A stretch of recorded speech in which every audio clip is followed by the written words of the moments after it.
It's now time for Party Chat Sports.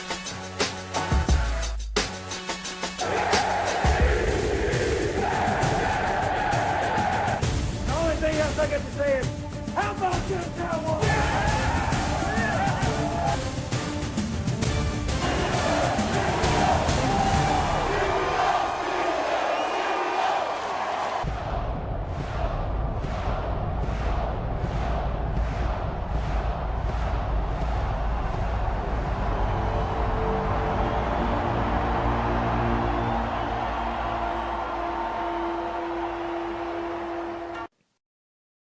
The draft is about a week away, quickly approaching, and one of the biggest indicator of that, the fact that our feed is full. We've got tons of content, draft-related content for you to go check out if you haven't already. We've got Mock Draft 1.0. We've got bold takes.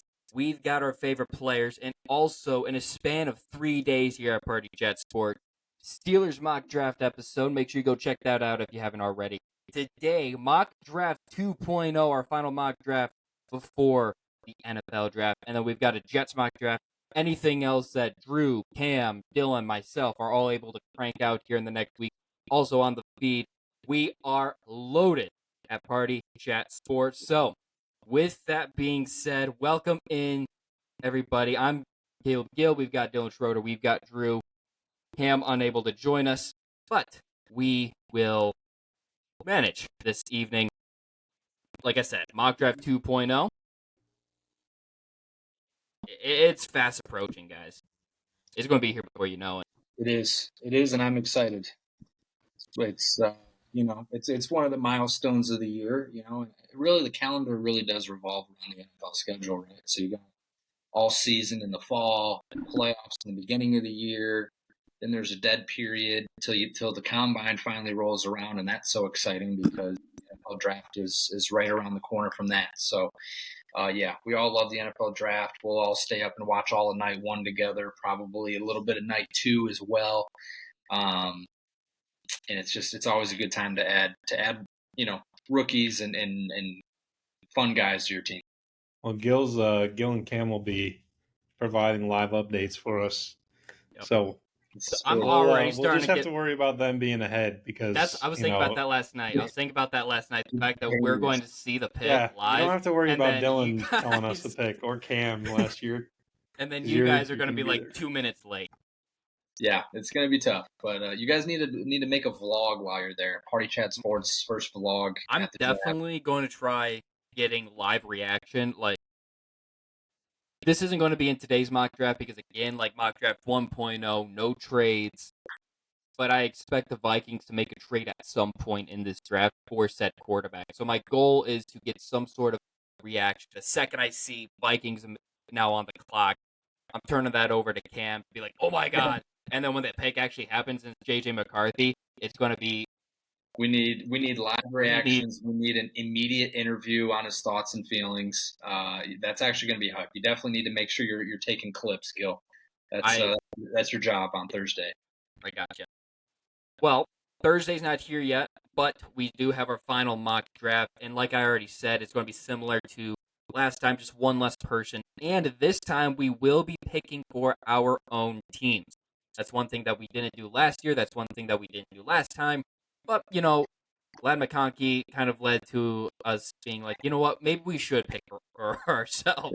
Because it was things got a little out of hand last time in 1.0. Glad McConkey, Keon Coleman. We'll try to keep it a little bit more by the book, but we'll maybe change it up a little bit from last time since we're all picking for different teams this time too. There's going to be some teams that we pick for the same, just the way the board falls, but like first overall, so the way it's going to go, it's going to be myself, then it's going to be Dylan, then Drew, and it's going to be that order. So I have the first pick here, and let's get right into this. Let's start that draft up. Let's get rolling here in Mock Draft 2.0. Chicago Bears on the clock, and let's not take a lot of time. It's been a done deal, seems like, since last year. That Caleb Williams was going to be the first pick in the 2024 NFL draft. Well, it's just a matter of who he was going to be drafted to. First overall, and he's going to be drafted to the Bears. Boom. Let's not spend a lot more. We don't need to go further into that, right? Yeah, that's pretty chalk. It's pretty by the book. If I I mean, remember, even with the Commanders doing their quarterback visits today, they had every quarterback prospect that could possibly be picked in the first round except for Caleb Williams. I'm So pretty sure Caleb Williams has only taken interviews with the Bears. Like, I think I saw some report that he I'm only took sure. the top 30 visit with the Bears. Like, it's almost like Andrew Luck, where it was, there's no question. And even, like, I feel like Trevor Lawrence was no question with the Jaguars, but Luck's the first one that comes to mind that absolutely seems like no question. Hell, instead of Luck having the number 1 jersey when he got drafted, he had his number. He had 12 presented to him draft day. So I'm not saying Caleb Williams is getting that, but this seems written in stone. We've already spent probably more time on this pick than we need to. probably. So moving on then to pick number 2, that puts me on the clock, I believe. I really thought about doing something different with this, just because, thinking the years back when like Mitch Trubisky was the first quarterback off the board at like number 2, just crazy stuff that does happen sometimes. But I just can't come off of Drake May at number 2 here. It feels like when it was T Law and Zach Wilson, like you kind of knew what was happening at 1-2. And when it was like Luck and Mariota, I think no Winston and Mariota. Winston and Mariota knew it was happening at 1-2. I think Drake May's the guy. There's a lot of smoke screens. I don't think he falls. I think there's been a lot of blabbering on ESPN lately and guys saying, "Oh, Drake May's draft stock falls." So he's a number 2 pick. All right. I think you already know what I'm doing here. If you've watched any of our recent shows, you'll know where I stand. So it actually works out that I have this pick. So this is what I would do if I was the Patriots. Now, of course, I'm not in charge of the Patriots, unfortunately. But if I was, go ahead and keep Brissett. Let him take the year to be your starting quarterback. Heck, maybe even give him next year if you have to. But you can't pass up on Marvin Harrison Jr. Cannot pass up on Marvin Harrison Jr. for Jaden Daniels, Michael Penix, J.J. McCarthy. Like the level of prospect is not even in the same realm. So I like either taking Marvin Harrison there for the Patriots or trading back. Obviously, no trades in our draft. But I think Brissett is good. Brissett is a good quarterback. He's not great, but he's good enough. Give him Marvin Harrison Jr., and then your next quarterback, whoever that may be, whenever that may be, will come into a great situation. Now, Brissett will probably win you too many games to get the number 1 pick next year, but you're still going to be in a good position, and maybe you can move up if you need to. So I just can't see Jaden Daniels or J.J. McCarthy going this high. It's Malik Willis type of talk sometimes. It does seem like that. Someone's going to fall. Someone's going to fall. It's not a possibility. It's a guarantee. I mean, people were saying, like I said, Will Levis. People were saying he'd go as high as 2. He was a lock for the top 4. It felt like, and he didn't even make it in the first round. So I don't know. We'll see. I will say, and we see better quarterbacks every year. Better quarterbacks than Jaden Daniels and Penix and J.J. McCarthy. I bring up Lamar all the time. He had a much better season than any of these quarterbacks when he won the Heisman, and he fell all the way to 32. And like I said, no one's the athlete that Lamar was. No one's the athlete that Anthony Richardson was last year. That's why he went so high. I know teams are dumb, but I don't know. It seems like some of them are a little bit smarter than we think. So we'll see. Not sure if the but Patriots that's are what I'm smarter. doing. And I was thinking about this earlier. I was really thinking about the whole quarterback thing in the NFL earlier, and the Malik Willis one. That entire draft class, I think, has scarred, especially both of you guys, because it's like, oh well, everybody hypes up quarterback classes, but typically, the classes that are hyped up like this, the results are there, and especially like every 3 years. So, 2023, yeah, Malik or Will Levis falls. Still, 3 of the 4 quarterbacks that were rumored as first-round draft picks were still taken in the first round, so that's one quarterback that fell. 22, that entire class fell. 21, the 5 quarterbacks that were mentioned as first-round draft picks were all taken in the first round. I mean, bang, bang, bang, right off the bat. 2020, Burrow, Herbert, Tua. 19, you still had 3 quarterbacks taken in the first round. 18 was similar to this, where you have 5 quarterbacks. Yeah, 5 quarterbacks that are like, well, they could be first-round draft picks. They were all first-round draft picks, including Lamar at the end, with Baker, Darnold, Rosen, Allen.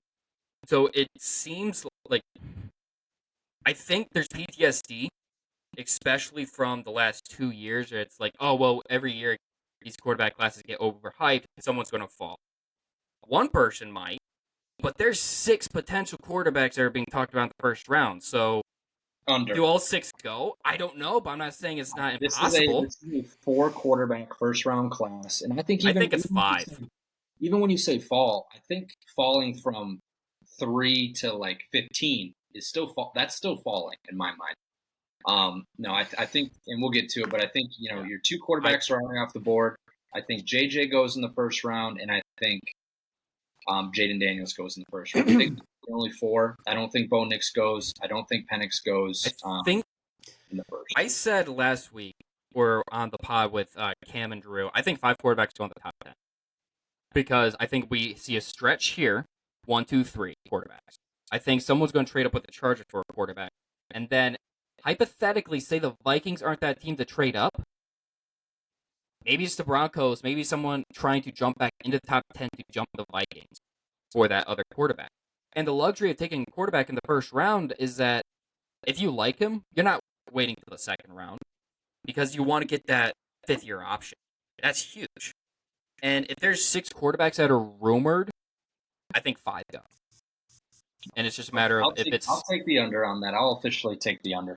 I think I think if you compare it to some of the quarterbacks that you listed off before, so like what was 2021 draft? That's Fields, right? Fields and Lawrence, Wilson, Lance, Jones.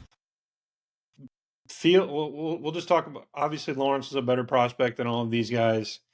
I'll give it to Zach Wilson. His season was better than any of these guys had.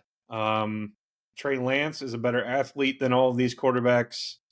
Justin Fields, both his athleticism and his production is better than any of these quarterbacks. Maybe Caleb Williams. Only thing Caleb Williams has over Fields is Mahomes-esque plays. But still, I think if you had any of those guys in this draft, they're all going ahead of all the rest of the field other than Caleb Williams, maybe. I'd argue Drake May. Nah. Drake May didn't have the season, and he doesn't have the athleticism of any of those guys. If you compare him to like Zach Wilson, probably the closest. Zach Wilson had a much, much better season than Drake May. Maybe the athleticism is different just because he's bigger. I think Drake May's got the cannon. He's got a good arm, but like Wilson had a cannon. That was one of his things. Like he could make any of the throws. I agree. I think, I think if you take any of these other guys, JJ McCarthy, Drake May, Jaden Daniels, and you throw them in any of those classes that you mentioned, Gil, they would be like quarterback 3, 4, 5, or 6 off of those boards. Obviously, you throw in whatever it was, 2022, they're probably all going 1 or 2.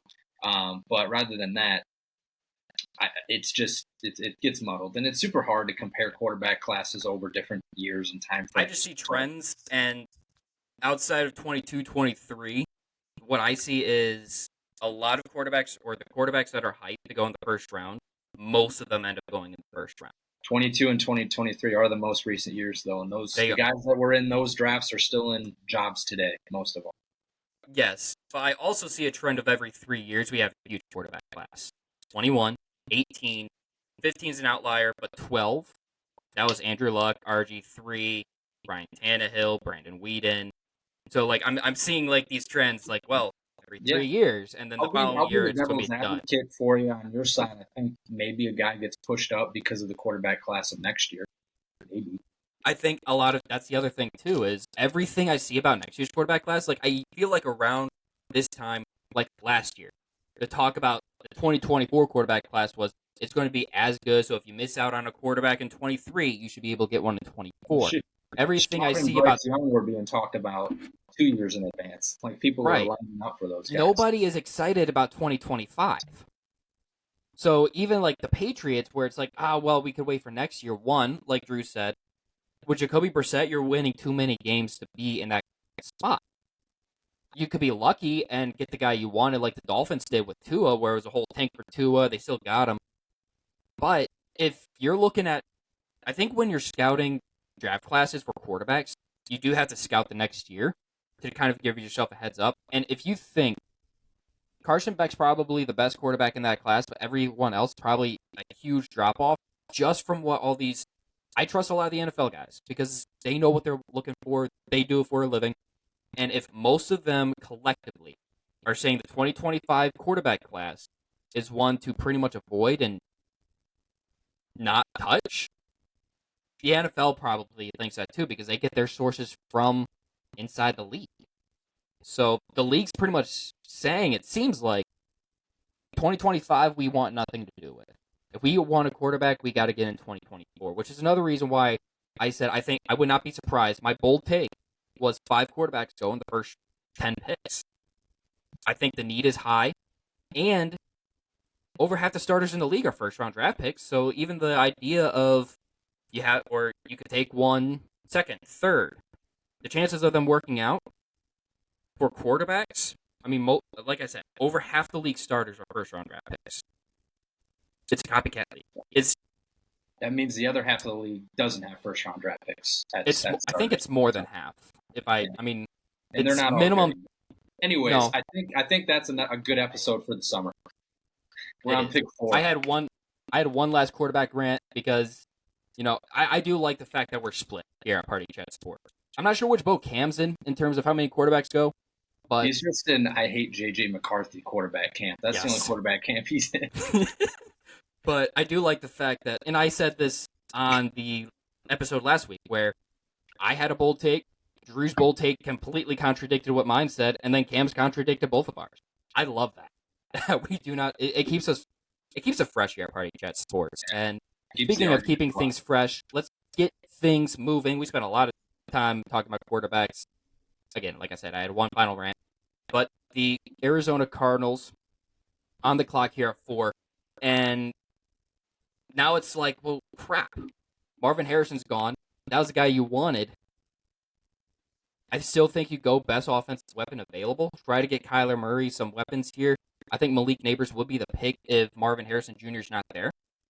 Or a trade down. I think trade down would be very likely if the Patriots do go the Marvin Harrison route. But give me Malik Neighbors here. And you got another year or so to see what you have in Kyler. Give him as much weapons as possible. They have 0 wide receivers, so yeah, I think that's probably a good idea. Because if they don't get a wide receiver, they've got... Who do they have? They traded Rondale Moore. They have literally a bunch of Hollywood Brown left to the Chiefs. Traded Rondale Moore. They have McBride at tight end. And they had some rookie last year, some late round, I think. Oh, yeah. Rookie. I forget his name. Who played. He at least showed some flashes of being okay. Oh. And that's about it. Hold on, I'm pulling up their depth chart right now. I think a trade down would be likely, but I don't think they can afford to miss out on I think Marvin Harrison Jr., Neighbors, and Odunze. Because if they go down to 11 or 12, which is probably who would want to come up to the spot, you probably lost out on all of those guys. Yeah, I was probably thinking there. Go ahead. In any other year, Malik Neighbors is a clear wide receiver 1 in a draft class. It's just that Marvin Harrison is a generational talent. So I think you're still happy with Neighbors at 4. Obviously, you'd like the generational guy, but Neighbors is still good too. I think there's a contingent of Cardinals fans that like Neighbors because of Marvin Harrison not doing any of his tests. That rubs some feathers, especially on I don't know, older generation fans. Old heads. You're not going to remember that when he's got 140 yards in week 3. Yeah. I think So the only trade down that would make sense is a Vikings package, and Vikings are going to be mentioned a lot when it come down to teams trading up quarterbacks because they I have like two first the round draft picks. So yeah. if they move down to 11, and then it's like, maybe a Doomsday, maybe Bowers is there. If not, you take the best player available, and then take maybe a Brian Thomas Jr. later on, or maybe you even take Brian Thomas Jr. there. So that's Because the the only trade Cardinals down have that a makes sense. second first round pick too, and Oh yeah, that's right. I like the Broncos trade that Cameron threw out, but for the Cardinals, not the Vikings. Mm. First of all, the Broncos aren't giving Surtain and their first round pick and whatever else was included to the Vikings No, to move up one. I did see that But rumor though. if you give that to the Cardinals, makes a whole lot of sense because who needs a corner? The Cardinals. Who has the cap space to sign him? The Cardinals. That would be a home run deal, I think, for the Cardinals. And yeah, maybe you don't get an extra first round pick this year or next year like you would with the Vikings, but you You already got a have top three one, corner in and the you league. get one of the best corners in the league who is really young.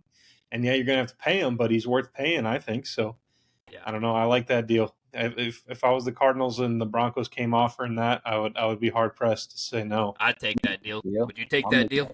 I'll take that deal.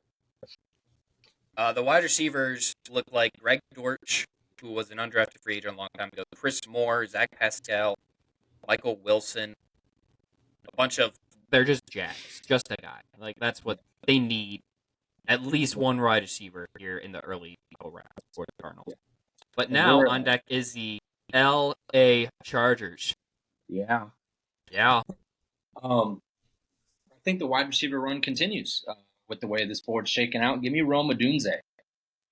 Get All another right. guy opposite of Johnston there, and pair it with Josh Palmer, and then now that wide receiver room's looking a little bit better. Obviously, we talked about it, another landing spot for Brock Bowers, but I think you want to grab a wide receiver now that they're all gone at this point. So I don't remember what we did last time for the Chargers, if maybe that was a neighbor spot or not. But I took a It was straight probably shot at that. neighbors, but because I think we took Jaden Daniels at 3 last time, right? I think a lot of people are saying that Jim Harbaugh wants a lineman. He either I wants a think that's lineman or a trade down. Yeah, I Or wouldn't be both. surprised, and I wanted to go Joe Alt, but I just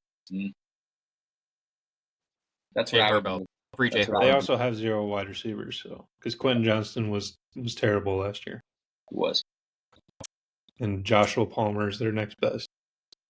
Yeah, they need wide receiver help. He might be the best, actually. Quentin Johnston might be second best. yeah, I think that's probably fair to say.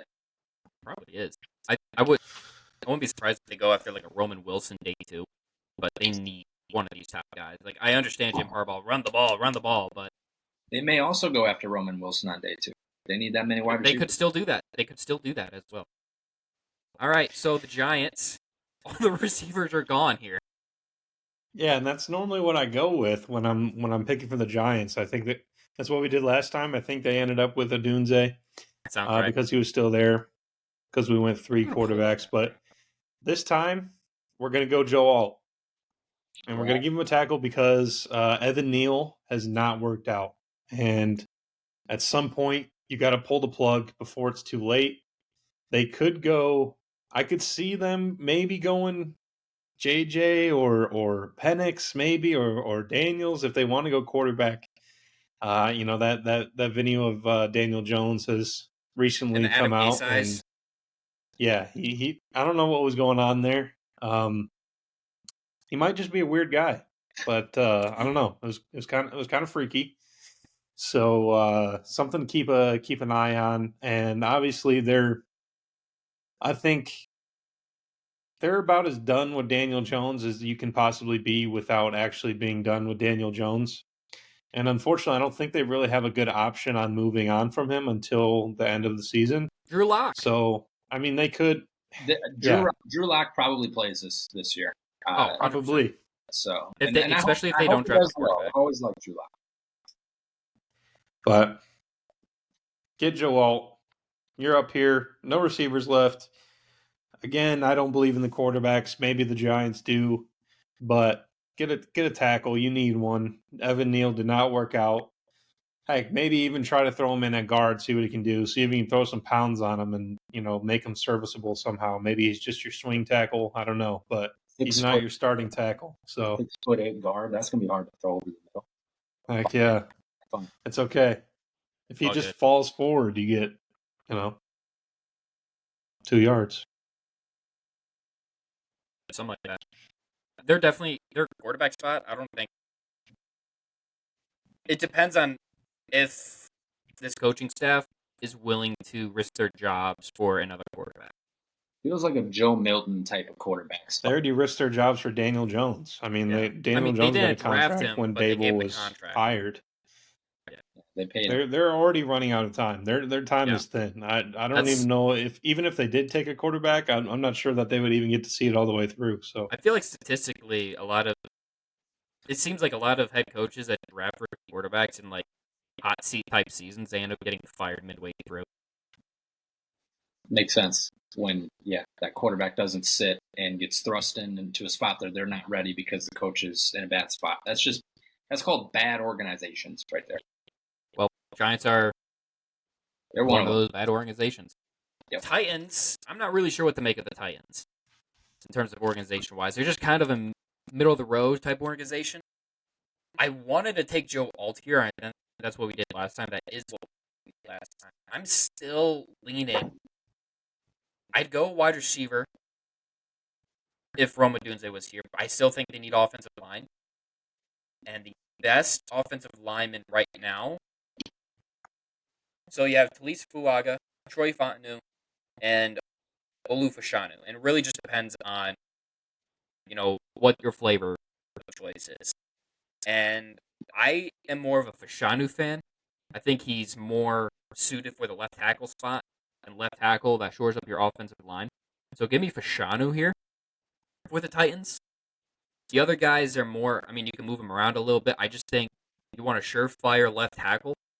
You take Fashanu, and then you have the best offensive line coach in the business, and Bill Callahan coach him up. But now we've got the Falcons on the clock, Dylan. Yeah, yep. I was just doing one last bit of research on them before I made my pick. My pick's confirmed. So crazy things are going to happen on draft night. Guys are going to go higher than what you think, and that's just the way that it happens. So, give me out of the MAC Quinyon Mitchell here going top 10. Going top 10, a cornerback needy team. They're going to pair him with A.J. Terrell, and they're going to create a lockdown duo there. Highest MAC player since Corey Davis, probably. Where was Khalil Mack? Khalil Mack was drafted high. Eric Fisher was the first overall pick. Those were many moons ago, though. So it probably was Corey Davis. Give me Quinyon Mitchell, kind of like last year. Remember when Devin Witherspoon went 5? I don't think anyone had him going at 5, and I got 2, whenever that was. I don't think many people had him going that high. I think Quinyon Mitchell is a lockdown guy. I think someone's going to be high on him, and that someone in this mock draft is the Falcons. I had that last week. I had that he was going to be the first defensive player taken. There you go. In our bold takes. I didn't make it that far. But Quinyon Mitchell will be excellent for the Falcons. I think he's going to fit wherever he goes. And the value of corner has really skyrocketed the last couple of years. Sauce Gardner's draft. Right before him was Derek Stingley. So 3-4, I think it was 3-4, was, no, I don't remember. Anyways, it was Derek Stingley then Sauce. There was a Jeff Okudah before that, like number 2. Jeff Okudah was early. Corners go early every single year. They always go top 10, so. It's edge and corner are the first 2 defensive players drafted, and it's just, what do you feel your team needs a little bit more of? And Quinyon Mitchell, if he goes here, he would be the highest ever drafted player out of the University of Toledo. I'm buying that frickin' jersey. But let's go to Chicago. Let's stay in the Midwest. With the Bears. Not really staying. I think the Bears would also be a team that would like Adunze to be here, or what other. I don't know. I don't know if it's possible for Neighbors to fall this far, but if he did, they would like it. So, with all those guys gone, it kind of leaves a tough spot. I think personally, when I think of the Bears, I'm kind of leaning towards defensive line, specifically edge. Their best defensive lineman is Montez Sweat. And I don't think he's good, but he's not anything special. So I think you need to add something there.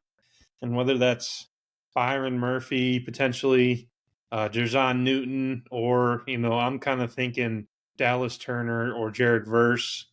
Latu, I'm a lot of people are high on him. Obviously, he has the health history, so I'm not sure that he's going to go top 10. I think that's going to scare a lot of people away. Whether it should or whether it shouldn't, it's going to happen. So I'm going to go ahead and give the Bears Dallas Turner. And like I said, their defensive line, they really haven't had a great defensive line guy since Khalil Mack was there. The best since then is probably Robert Quinn, maybe. But they need something. And Quinn had a really good year. He had like 18 sacks that year or something. Well, he had an 18 sack year, and then I think he went to the Cowboys and was decent, and then I think he went back to the Bears and didn't do very much. I think he went there twice, and we'll see. But either way, other than that, obviously they just traded for Sweat. They gave him a big contract, but he's not enough. He's not going to make your defensive line great on his own. So get another guy in there, and obviously the wide receiver would probably be the better pick. They already have some good wide receivers though, with Keenan Allen and DJ Moore. Shore up. You can't go wrong drafting an edge or defensive line, really. I think there's a statistic out there that the SEC Defensive Player of the Year is like drafted top 10 like every year since X year. I think that's a statistic. I might have made that. I think that was shared in the group chat. But so yeah, he's probably going somewhere here, I'd imagine. Yeah, I think Chicago would be a good spot for him. Plus, they have a defensive head coach too, so he's definitely, after getting the quarterback, he's definitely pounding the table for a defensive guy himself. A little C.J. Stroud, Will Anderson action. Hey, and if where's they the get new that, logo? Yeah, what the hell, PFF? Where's the Update new your shit. logo? Sorry for cussing, family-friendly show. It's But not. Sorry for cussing. I think everybody knows what I'm doing here. I've been consistent. When the Jets get to 10, and this is the way the first 9 picks fall, there's 4 options. We need the Brock last Bowers. POV of this as well. Just throwing it out there. I know. Brock is going to come down to Brock Bowers, Talise Fuaga, Troy Fontenot, or if they can trade out. And everybody knows, it's a little teaser for tomorrow's Jets mock draft episode. The Jets are probably going to want to look into drafting offensive line, and it's going to be a tough decision for them. But I think Brock Bowers is the best player in the draft, and he falls to you at 10. You grab the best weapon in the draft, right? Brock freaking Bowers, Brock Dupper Bowers. I'm repeating it. Get it through your skulls. We're getting that on a shirt if the Jets draft him, because we're going to be Brock Dupper. It's... What more can I say that I haven't said already? Brock Bowers. Bang. That was loud. The volume level equalizer will take care of that, so we'll be okay. That's okay. I could run a Paul Heyman type Brock Bowers promo. Like, if the Jets draft him, He says Brock. So. That was pretty good. All right. That puts me on the clock right at 11. Yep, Cam's not here. I would just like to say Jets are going to go Latu. Get another edge. I'm what a they punch need. Cam just because there will be nobody else They're there. definitely going offense tackle, but I don't want to run on the break. No, It feels like the Bijan Robinson to the Cowboys level at this point. The one thing I'll say, Peter Schrager has been very accurate on who the Jets draft. I think he's got Jets sources, and in his mock draft, this is his mock draft. He doesn't do many, if any at all, except for the one. He had the Jets taking Brock Bowers, and usually what people put in their mock drafts, I don't put a lot of stock into. His stuff I do, especially when it comes to Jets, because I think he's plugged in. He's a good reporter overall. I mean, he's predicted the Super Bowl winner the last how many years? So, I do think it's going to come down to offensive lineman and weapon, and one side of the room is going to be fighting for offensive linemen, saying we got to protect Aaron Rodgers, and the other side of the room is going to be saying, we got to get him weapons because you don't. I mean, like I'll touch on tomorrow that you'll hear on the Jets mock draft episode, they don't have any weapons. Even Mike Williams, he may not be healthy week 1, so you got to get weapons at some point. And then you're going to have Robert Saleh being like, get me an edge. And then he's just going to be, they're going to keep him in the corner. Even though nobody keeps Davey in the corner, they're going to keep him in the corner and be like, all right, you stay over there. We'll get you an edge in like round 5. My gut tells me it's going to be an offensive lineman, but I'm going to stay with Brock Bowers until the pick.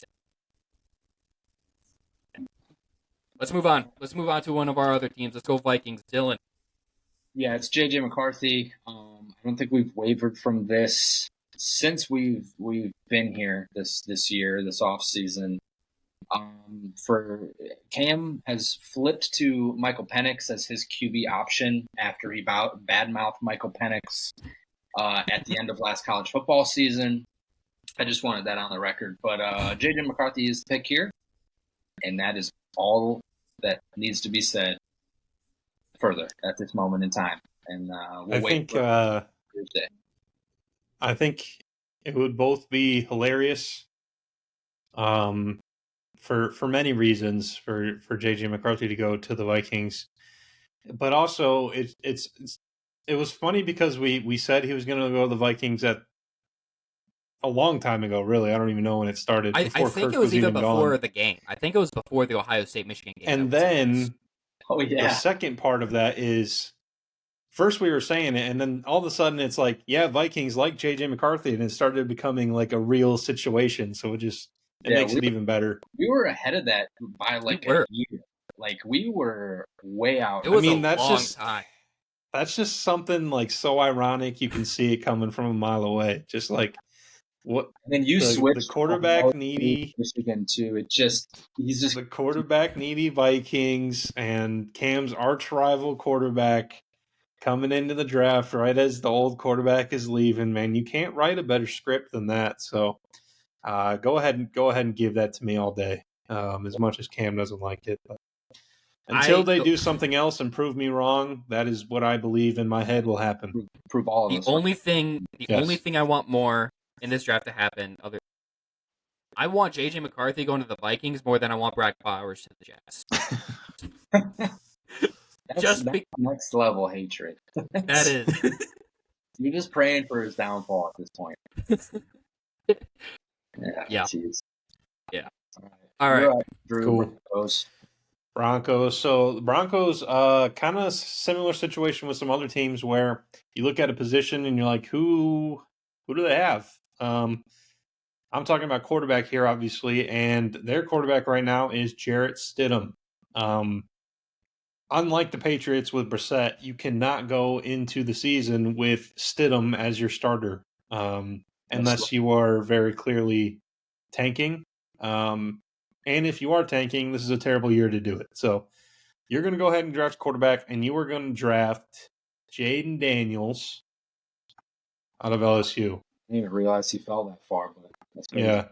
And I could see Jaden Daniels falling. I could. I really could. I don't think he's special. He's not a special athlete. He's not a special thrower of the ball.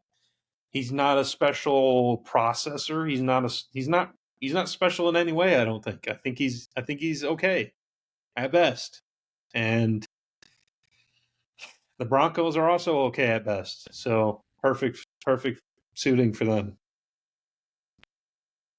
Yeah, I have no idea what Sean Payton's doing. If there's anybody that's going to be fine with a mobile quarterback, though, he's the one that was rolling Taysom Hill out there in New Orleans as a starting quarterback. So Cameron's savior in this draft is the Broncos jumping them for JJ. Yep. That is his saving grace. I think that is extremely likely. Obviously not the case in our draft, but I wouldn't be surprised if that happens, as much as I don't want it to happen. I think either the Vikings or the Broncos will have JJ McCarthy. And that's another reason why I said last week, I think 5 quarterbacks go, because if you're jumping the Vikings, you're getting to 10. You have to be in the top 10 to jump the ice. So now it's like, what do the Raiders do? Thursday's Because gonna be I know. Because if Jaden Daniels was going to get past the Broncos, I was thinking Jaden Daniels for the Raiders. And a lot of We're going with Aiden O'Connell, Gardner Minshew, I think they'll be okay with that. But I think they would have been intrigued by Jaden Daniels. Just seems like a Raiders type of guy. But a lot of times I go Quinion Mitchell here. So I kind of want to go Cooper DeJean out of Iowa. But Careful. I know. That's why I hold off on Gil's pick. Sometimes I don't know. I don't want to mess it up for you this time. give me Byron Murphy. Okay. Put him next to Christian Wilkins. You loading up that defensive front. It's a defensive head coach. So now you're going to have a defensive front of Byron Murphy, Christian Wilkins, and Max Crosby. You have to stop. Very nice. If he's not a bust. What's that? And if Tyree Wilson develops like at all and is Right. a bust. You have to. It's true. If you think you're going to roll into the season with Gardner Minshew and Aiden O'Connell, you have Devontae Adams. The weapons are okay there.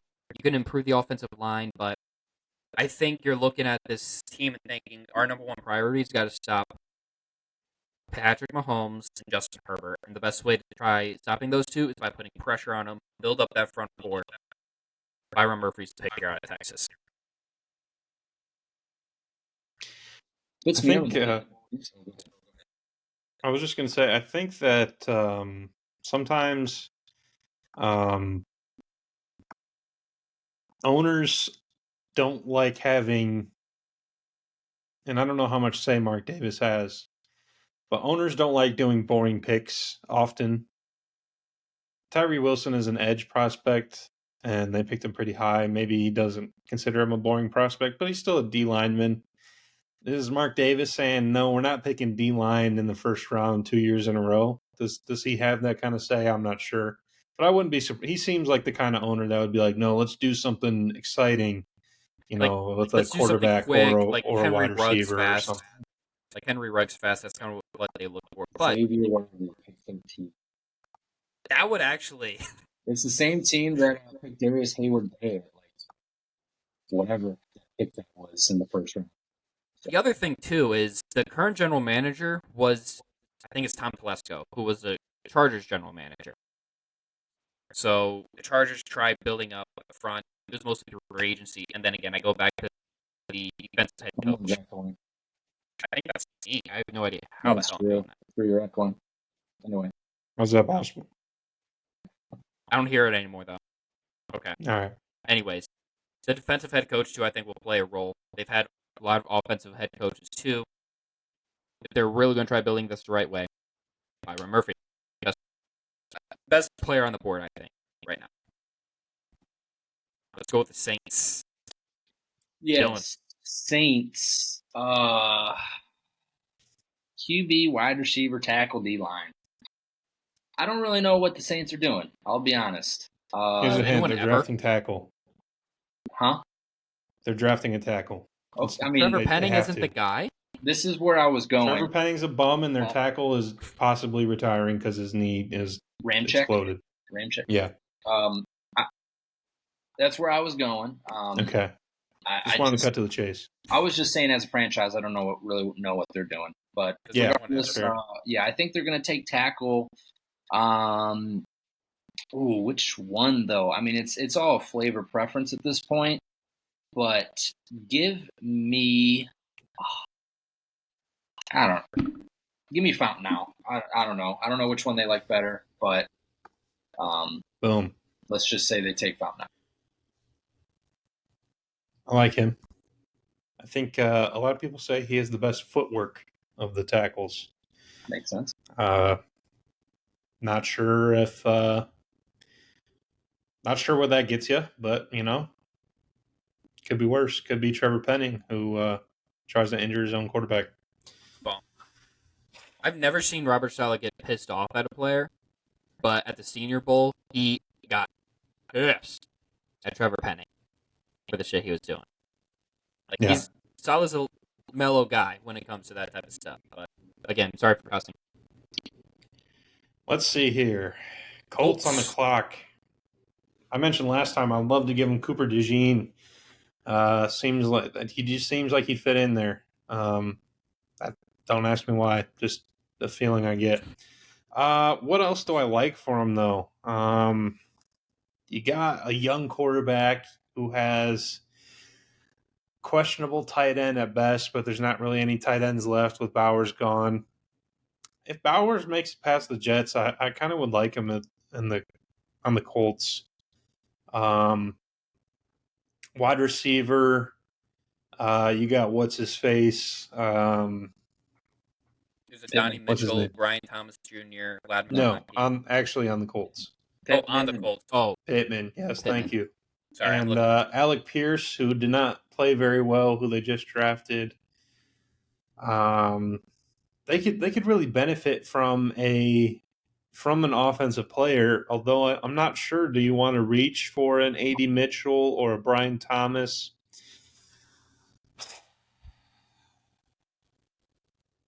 We're gonna do it. We're gonna give the Colts. We are going to give the Colts Brian Thomas Jr. That felt right. Yeah. I think the problem. So I personally like A.D. Mitchell.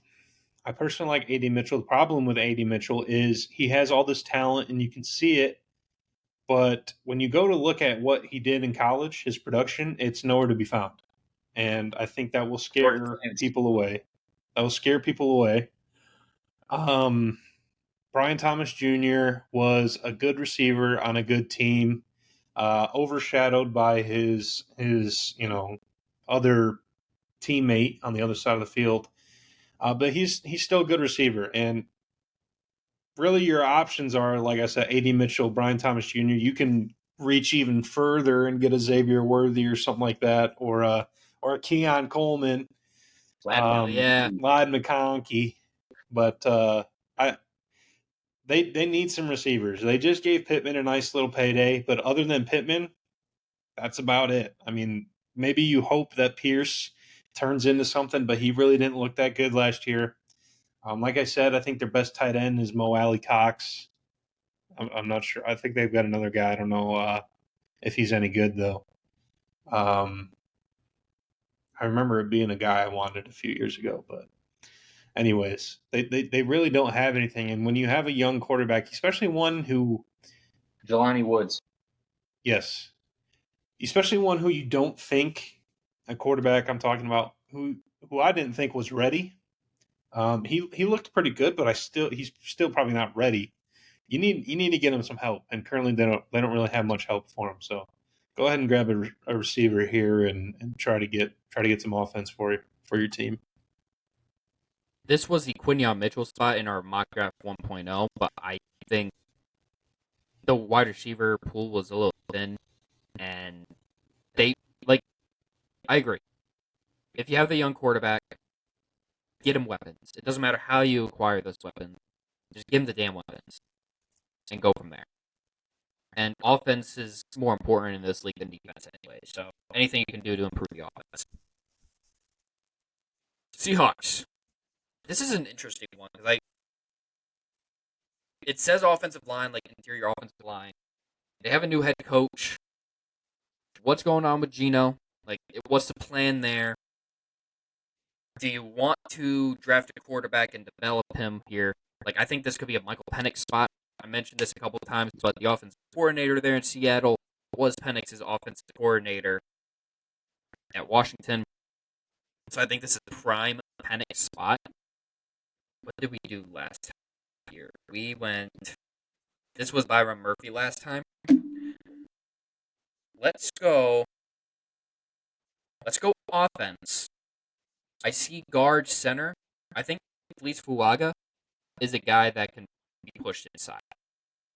He's a guy that I've seen a couple different times. Lock him in. Boom. That would mistakes this time. That would really suck had you accidentally picked somebody else. But I think Talise Fuaga is that guy that you could play inside at guard and then bump him out at left at tackle if an injury happens or a player moves on. So you feel comfortable. And the fact that he fell this far to 16 feels like a steal for an offensive lineman like that. So let's keep him out there on the West Coast. Talise Fuaga out of Oregon State in UCF. I don't got much to add there to you, Drew. No, I think that's good. And I usually go defensive line for the Seahawks. For whatever reason, I every time I think of the Seahawks, I think of a defensive line needy team. But offensive line is always a good choice, especially in a draft like this where you have a lot of good prospects. So I like it. We went defensive line last time, so figure I'd change it up a little bit for Yeah, I like 2.0. that. I like that pick. All right. Jaguars, though, with me on the clock, I'm sitting here looking at guard, center, edge, DB. I don't think they need an edge. They got Josh Allen on one side, and they got Trayvon Walker, who they spent very high draft capital on, aka the number one pick. So I just don't see him going edge. Guard, center, I don't think there are center prospects here. You know, I'm looking at JPJ, Graham Barton. Feels a bit early for them, maybe, but this could be like last year. Darnell Wright went at like number 10, and people thought he might have slipped to the second round. So, you know, some linemen can go a lot higher if a team loves them. But I'm going to go with that last need, the DB. I'm going to give them Cooper DeJean. Just looking at their cornerbacks right now, not a lot of great names. So it looks like a spot where they could slot him in. You know, whether he ends up at safety or stays at cornerback remains to be seen, but makes sense for them. And that's another division where you got to try to build up the defense to stop the other team's quarterbacks in your division. We already mentioned Anthony Richardson, especially if they go wide receiver, CJ Stroud, and then if Will Levis is the guy there in Tennessee. But yeah, you got to build up that defense. And Cooper DeJean falling this far, that feels like a steal. I could see in it. some ways. I could see it. Most people, barring the obvious reason, I think most people see him as a safety, and I believe that may be related to the obvious reason. He's a little smaller, isn't he? So that's the obvious thing, right? Slow. Is it his size? He is slow. Oh, okay. Speed. I think his pro day time wasn't too bad. He looks slow. Maybe he looks slow. He plays slow. On the Bengals, I think last time we gave him tackle, and I think that's still a good pick. However, this time we are going to give them defensive tackle, and that defensive tackle is Jerzon Newton. The tackles that they have are okay for now, and if they draft a tackle, it's likely that they're kind of sitting them for a year, put them on the shelf. Where I think if you draft a defensive tackle, especially Jerzon Newton, who has fallen past his, kind of stock, his average draft position, I think he has a more immediate impact. Maybe you draft a rookie offensive tackle and he ends up being really good and can start right away. Then you have to sit one of your tackles that you have already paid. I don't think they're getting tons of money, but they're something. So I'm going defensive tackle for immediate impact. Jerzon Newton. The tackles that are left: Latham, Mims. I forget who's after that. I think Morgan out of Arizona. I'm skipping Barton because he's not a tackle. I don't know that they would. They wouldn't talk me out of taking Jerzon Newton here, or some other pick, depending on how the board falls. The Mims is good as a right tackle. I think a lot of people see him as a right tackle. Not a lot of people are sold on J.C. Latham. I think it's not obvious which way they go, so this is the way I'm going in this mock. This is the way. Yeah, that kind of screws me a little bit with the Rams because that was the pick last time. I was kind of leaning in that direction. This time, you got to replace Aaron Donald. There's a lot of different directions they could go. First time they've had a first-round draft pick since Jared Goff, too. So they probably trade down, honestly. I could see them trading down. The guy that's still left on the board that has been mocked him the most, according to PFF, is Leatu Lotu. Latu.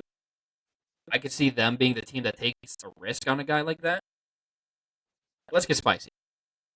Matthew Stafford only has maybe another year or so. I think if you're Sean McVay, you're looking at possibly taking the quarterback of the future. Give me Michael Penix here. Rose trying to hit that over so hard. I know. Forcing it. I'm looking at the list here. I'm like, I don't see any other teams here down the list drafting a quarterback. But seriously. Crazy. They got Stetson Bennett on the roster, man. Stetson Bennett is gone, dude. He's selling insurance already. He didn't even make it to his first season. And the first need that pops up on PFF for Rams is quarterback.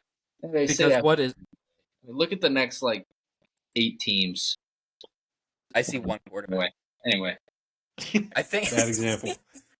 But I think the Rams are a sneaky team that could possibly try moving up if a certain quarterback falls that they like.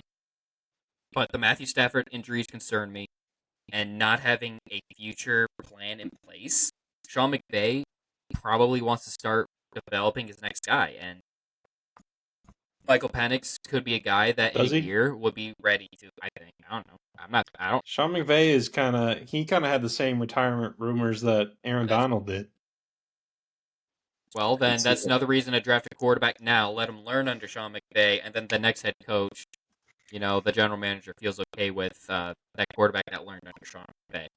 I just think with Matthew Stafford and his injuries and how much more time he has left, you take a quarterback. You consider a quarterback here if you're the Rams, and I like Michael Penix. Big fan of him. So if he's there at 19, why not? I like the Rams going quarterback just for the fact that they can sit him, which is how quarterbacks should come into the league. Amen. But fortunately, that's not the way we go. Steelers need a quarterback in corner PFF. Dylan, you going to cry? You going to cry because you're going to pick Lad McConkey? No. So, if you go back and watch the Steelers mock draft that it went up on Tuesday, April 16th, I pick Amarius Mims, and it falls to the Steelers. It works out great. He would be a plug-and-play at right tackle. You get to move Robert Jones over at left tackle. It's fantastic. It works out. I would love that. However, recent events, so let me just say this. The Steelers, over the last 17 years, going back a very long time, only have picked a player that both the GM and the head coach were at their pro day. But this year, the Tomlin and Khan were only at 4 pro days. Georgia, Clemson, Michigan, and I don't even remember what the 4th one was. It was something. But so it would still make sense for Amarius Mims. But it's just screaming at me that the Steelers don't have a center. We literally do not have one.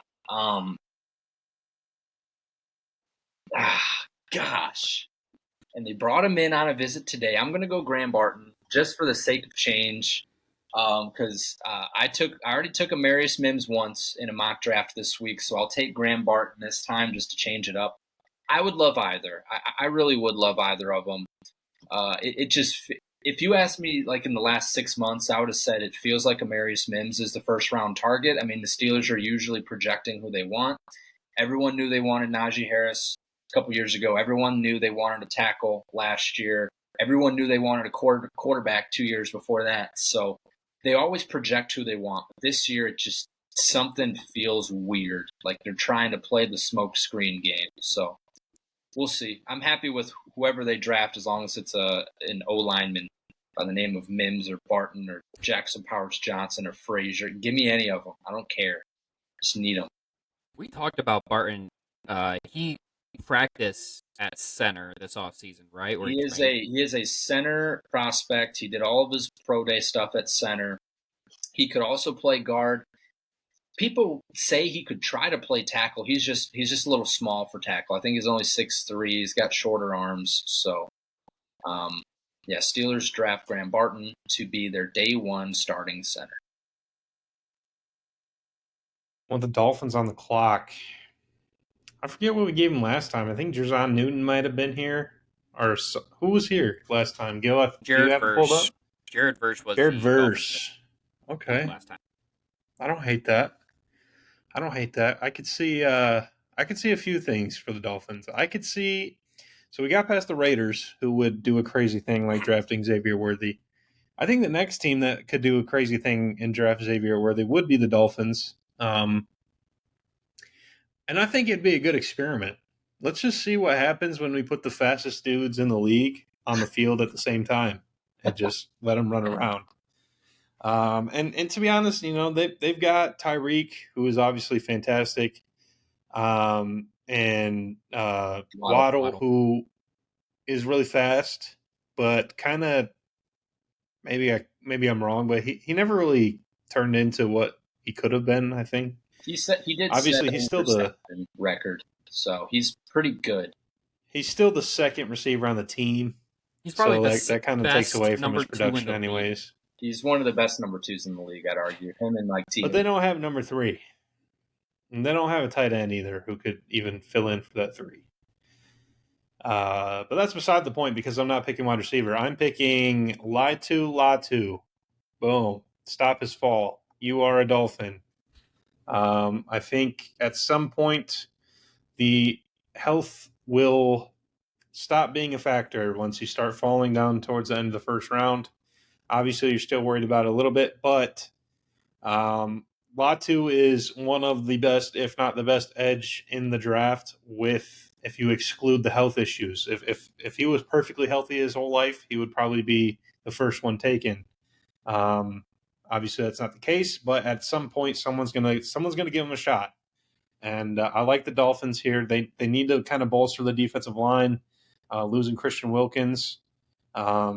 So get a guy who could have a huge impact on your team right away. Just take care of him. Make sure he doesn't get hurt. I could see edge just because edge is always in need. They need a lot, it seems like, in that front 7. Or actually just into the trenches in general. They need offensive linemen, they need defensive linemen. Just take the best player available on the board at either of those positions, and I think you're fine if you're the Dolphins. I think that puts me on the clock with the Eagles. And it does indeed. I'm sitting here. Last time we went Cooper DeJean. Corner. They need corner. There's guys like Terry Arnold on the board. I'm just going back and forth. Like, offensive line probably use some help. But the best player left is Terry Arnold. I think they'd be happy with that. They like their SEC guys. So let's just not overthink this. Best player at a position of need, Terry Arnold, Eagles. All right. As much as I don't like it, I think it's a good pick. Yeah, makes sense. Dylan, the other Viking pick. Yep, I'm on the clock with the Vikings. I think last time we took Nate Wiggins by accident.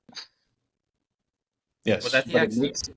It makes a lot of sense to do it again. Just, I mean, they were there. They got quarterback. Listen, that's why I made the pick. It made sense. I thought it was legit. Yeah. Give them the same pairing that we did in 1.0. Cam is adamant that since the Vikings picked a Clemson corner once that was smaller and fast, that they wouldn't do it again. I will give Cam the benefit of the doubt this time, since he's not here to defend himself. So we'll skip Nate Wiggins, but we will still go corner because I still think they need it. So let's go Kool-Aid. Let's go Kool-Aid McKinstry, SEC guy. Back-to-back Bama corners. Yeah, back-to-back Bama corners.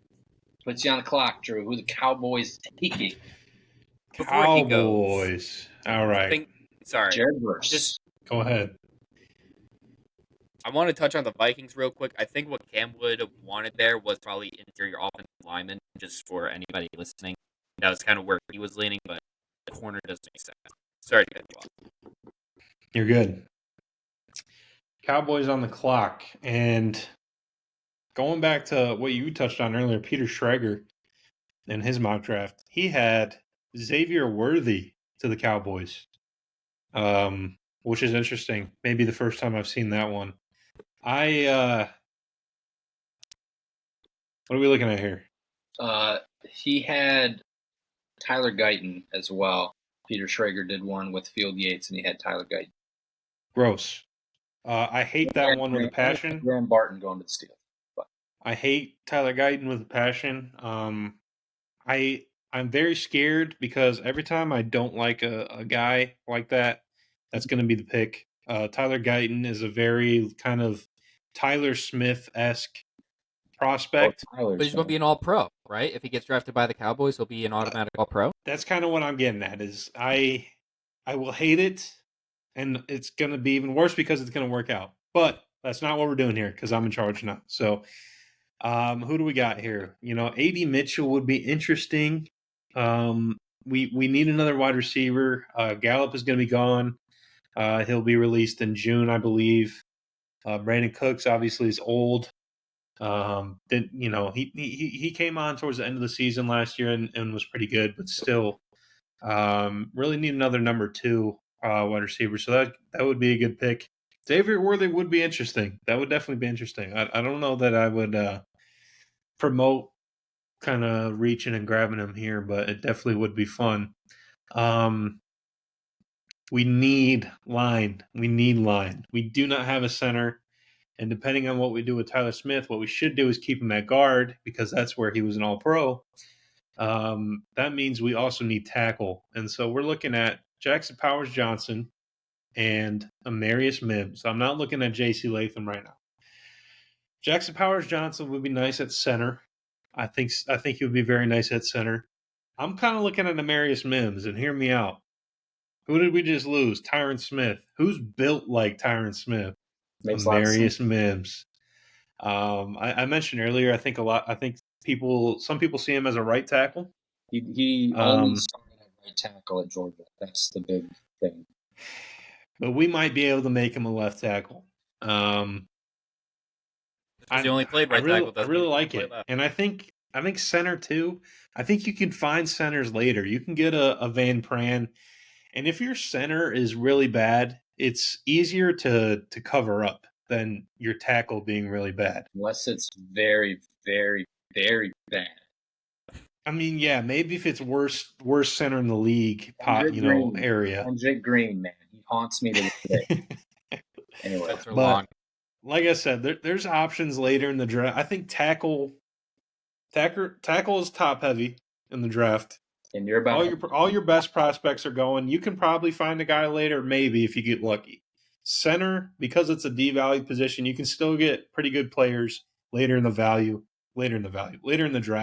Whether you want to move up in the second for what's his name out of West Virginia, Frazier, or I forget who else is in here. Van Pran I mentioned earlier, or Bordellini or whatever his name out of Wisconsin is another guy that could be had later.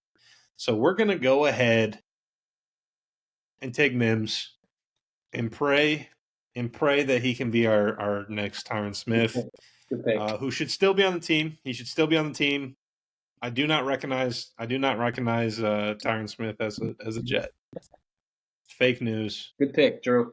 Thank you. I love Amarius Mims. I actually love him. Perfect. So, and if he can only be a right tackle, Terrence Steele was an actual liability and terrorist last year, so he can take Amarius Mims is an actual road grader at right tackle. That's like his thing. He's huge and he just goes forward. So maybe we'll make Steele play left tackle. See. Either way, we need one. All right, so that puts the Packers now on the clock here, and this was where Amarius Mims went in our last mock draft. Obviously gone. So I'm kind of debating, do I stick with the offensive line? EFF says that corners are picked more often than any year, but I don't know. It really comes down to J.C. Latham and Nate Wiggins. Wide receivers, you feel comfortable with the young wide receivers that you have, developing them. You could go with Jackson Powers-Johnson probably, but let's take J.C. Latham, best offensive lineman or best tackle left on the board, and just try protecting Jordan Love the best you can here. So got a little run on tackles. It's a good pick with Bakhtiari. Well, it's not like Bakhtiari even played for the Packers. No, He's just hurt the whole time. Yeah, Oh, yeah. they need that.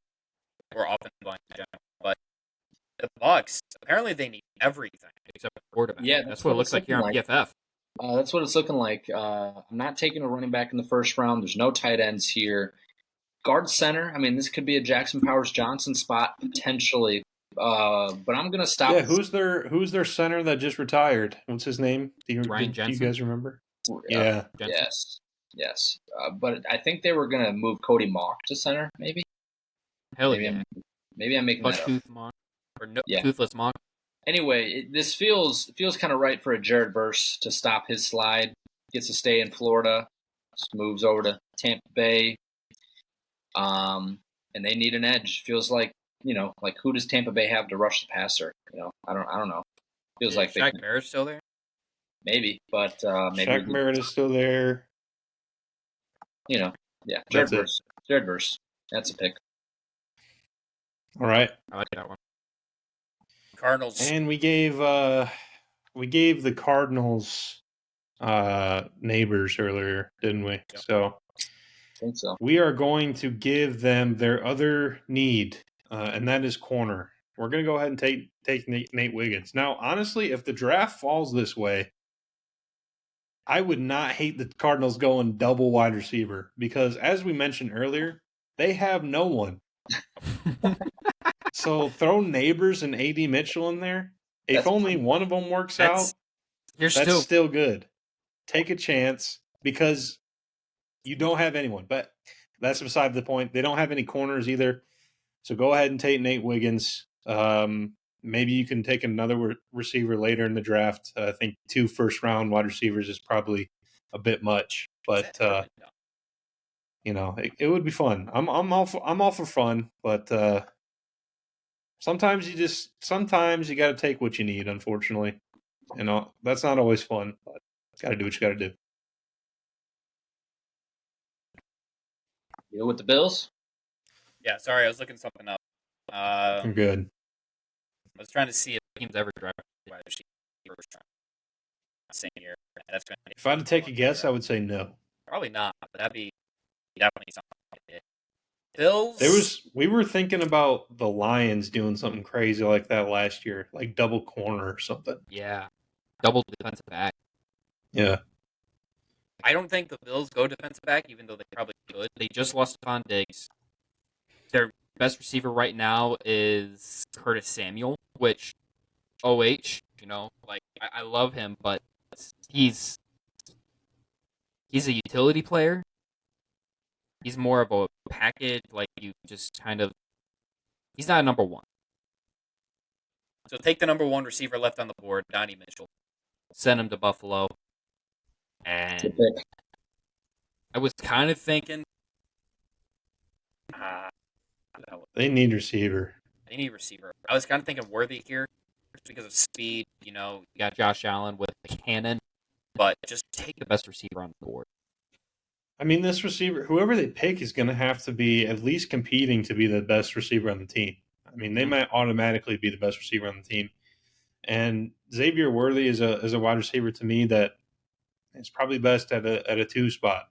He's better as a gadget, as a go ball guy, but I don't think he's going to be your every probably not every down trying to get a first down, doing all this other stuff. I think a team's going to. I like him. A.D. Mitchell. The team's going to draft him to be the number one because he's fast, kind of like John Ross to the Bengals. But yeah, he's not your number one. That's not where you're drafting him. You're just drafting him to stretch the field. I like A.D. Mitchell, and I think A.D. Mitchell too is a good deep ball receiver. He tracks the ball well. Yes, that was his role at Georgia before he transferred. He was really good at it. All right, Lions. Detroit. Lions. Here we go. This is going to be another spot that it may come as a surprise, but looking at their needs, guard, center, edge, corner. Corners are kind of gone. Really no edges right now. I think Peyton Wilson, he's like an inside linebacker type guy, right? Yeah. Mm-hmm. We're going to go center. Last year. We're going to go center here, but we're going to go Zach Frazier. There's been a lot of talk of Zach Frazier moving up the board and Jackson Powers-Johnson moving down the board. And the reason I'm going to go Zach Frazier in the first year for the Lions is because he's got Dan Campbell written all over him. So a little backstory about Zach Frazier is he broke his leg in the middle of a game, and he crawled off the field with his broken leg so that West Virginia wouldn't have to call a timeout late in the game. He crawled all the way off the field so that they could keep that timeout, and that's just got kneecaps written all over it. That's got Dan Campbell written all over it. So feels like a good spot there for Zach Frazier, a guy that I really hope, we'll see how the draft falls, but like he fell to the Steelers in round 2 of my mock draft, but I don't think he does right now. I think the medicals are looking good on said broken leg, and he's a really good player. So I think he sneaks into the first year. There's definitely going to be players that are taken above the guys that we think are the top. So Frazier going above JPJ does make sense because teams are going to value players differently. And that Dan Campbell mindset that's wild. I can see Detroit going after a guy like that. We got the Ravens on the clock here. And best player on the board is JPJ, technically, according to PFF. But they do not need center. So it's like the one offensive lineman they don't need. They need pretty much every other offensive line position other than center. So a couple things we could do here. Ravens always need a wide receiver. We could go Troy Franklin. There are some people out there. I'm not too familiar with Troy Franklin, to be honest. But I have heard some people that do like him a lot. But like you mentioned, they kind of put themselves in a hole with, especially at tackle. And there's a guy sitting right here about the end of the first, beginning of the second. Jordan Morgan, Tyler Guyton, both guys that could kind of they might end up as first round picks. They might end up as second round picks. You never know. And so for the Ravens, and I think we may have done this last time, and I think it may have been myself, but we're going to give him Tyler Guyton. They like their Oklahoma tackles. It's confirmed. The reason that I don't like him is probably also the reason that he'll end up being good, but he's not like a proven prospect. He's not the best tackle that you've ever seen, but he has some of the tools and some of the athleticism that could make him a great tackle. And that's kind of where you get into the weeds and where some of the good teams, that's where good teams make their money, is they find guys who other teams pass up on for XYZ reason. They take a chance on them. They end up hitting, and that's how they keep getting better. So Orlando Brown-esque here. Ravens are a good team, I think, organizationally. I have faith that they will make a good pick. Tyler Guyton scares me, but for the reasons I stated above, I think it's probably worth taking a shot. And if someone's going to take a shot, I wouldn't be worried about the Ravens doing it. So, no, they're a smart, well-run organization. So I can see them doing something like that. And we did go Tyler Guyton in the last time draft. Yeah, I'm pretty sure I made that pick. As I was going through it, I was like, "Oh, this seems familiar."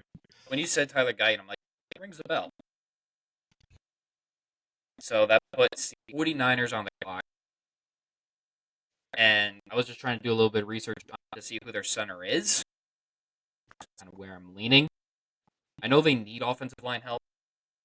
So give them the best offensive lineman available. Give them Jackson Howard-Johnson. He could play guard, too, if he's needed to. I don't know what the 49ers situation is. They don't need left tackle, obviously, but you could play. Yeah, I think it's Trent Williams and then a bunch of other guys that are medium. I think the guys that played in the Super Bowl, I'm pretty sure the center was backup.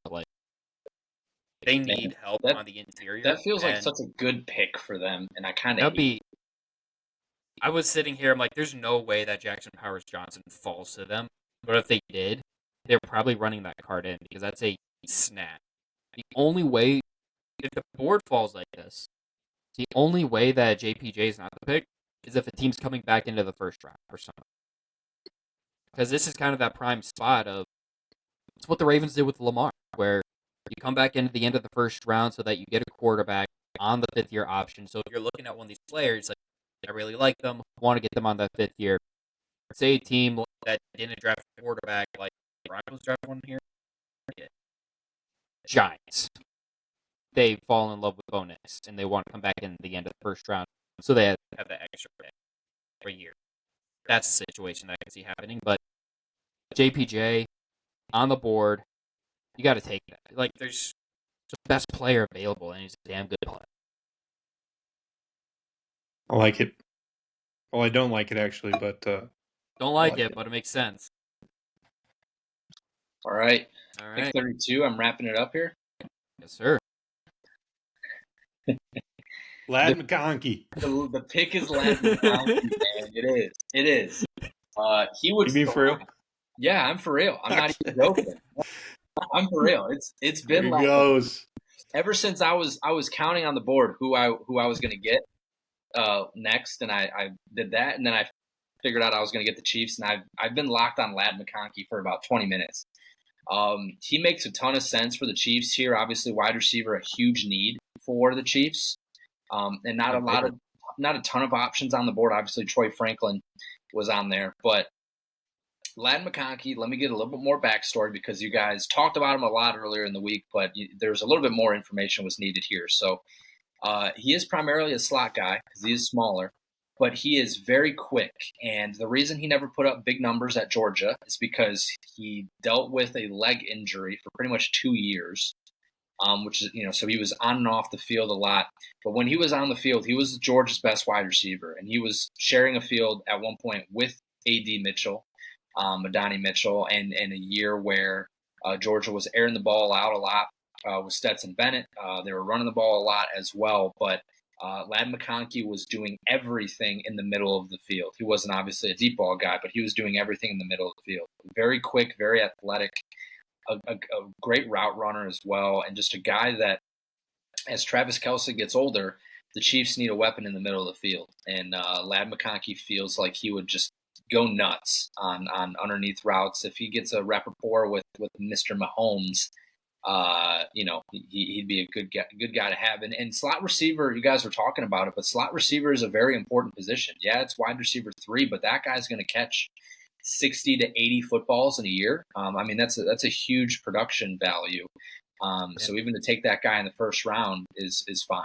So that's a pick. The only problem is, as I'm thinking of it, is I think they put Rasheed in the slot often. Well, Rasheed, but he might not even play because playing, so he'll be he's in trouble. Even if he still doesn't get suspended, he'll be broke because he's getting sued for a large amount of money. But anyways, that's beside the point. I like it. With maybe Rasheed can play outside, and with Hollywood Brown outside as well, Lad McConkey going to work in the middle, that would be nice. So, and even if you have to just alternate, I'm sure McConkey can't not play on the outside. It's not where he's going to excel. With a 4-wide system, I'm sure that's going to be okay. Yeah, Mahomes will be okay. He just won a Super Bowl with one of the worst wide receiver rooms in the league. Back-to-back years with terrible. I think he'll be okay. Think of the last couple players that have caught touchdown passes from Mahomes in the Super Bowl. Mecole Hardman. Lad McConkey is better than Mecole Hardman. That's all you need to know. Sky Moore. Yeah. Darius Toney. Darius, yeah. Anyway. And this could be Mahomes' his version of Edelman, Amendola, Wes Welker, Tom Brady had for. Just because he's white does not mean he's going to be Cooper Kupp. Whoa! They're not the same type of player. Let me just look it up because Cooper Kupp plays the outside. Cooper Kupp is also 6'2". Lad McConkey is listed at 6 foot tall. I don't think he actually is, but they're not the same type of player. I never insinuated anything based off of race, so I don't know where you got that idea. Cam literally said he reminds him of Cooper Kupp, and that is it. It does not track. He also said it reminds him of Puka Nacua, another 6'2" outside receiver. So I just wanted to clear the air there. Did you like my Amon-Ra compliment? I did. That was a good one. That was a good one. I think the Edelman Amendola route though really makes a ton of sense, but more Edelman because Edelman was a really good receiver. So yeah, I just think Amendola, but more Welker and Edelman than anything. Yeah, because he's shifty like Welker was, and Edelman was shifty too. So, And that's the last decade or so of Tom Brady's career. He was able to just rely on those guys to get open the middle of the it was field. Gronk and Edelman over the middle, just dicing you up, and that's McConkey and Kelsey could do that. Exactly. So that is our final Party Chat Sports mock draft of the season. We're going to try getting other team mock drafts up. Make sure, if you haven't already, go check out Dylan's Steelers one. Tomorrow will be my Jets one. We'll see if Drew and Cam are able to get something out for their teams. And then whatever else we're able to put out there before the draft. It's going to be here before we know it. And honestly, I love draft discourse, but I'm also just ready for the draft to be here. Because going back and forth and debating can only get you so far. I want to see the actual results. So I'm excited to see how this breaks up, or how this unfolds, really, here in the first round, especially. Where we went right, where we went wrong. Apparently that's difficult to say. But I think we've got 2 different mock drafts up. So go compare them. And make sure you stay tuned to the feed at Party Chat Sports. Make sure you follow on Twitter or X. Again, it is twitter.com, so I'm going to still call it Twitter. It is also at Party Chat Sports on TikTok. Make sure you follow wherever you get your podcast, and also on YouTube, all at Party Chat Sports. Make sure you stay tuned to us this draft season, off season, and all of your sports-related content, mostly NFL. Until next time, have a great rest of your day, and we'll talk to you soon. Peace. Bye.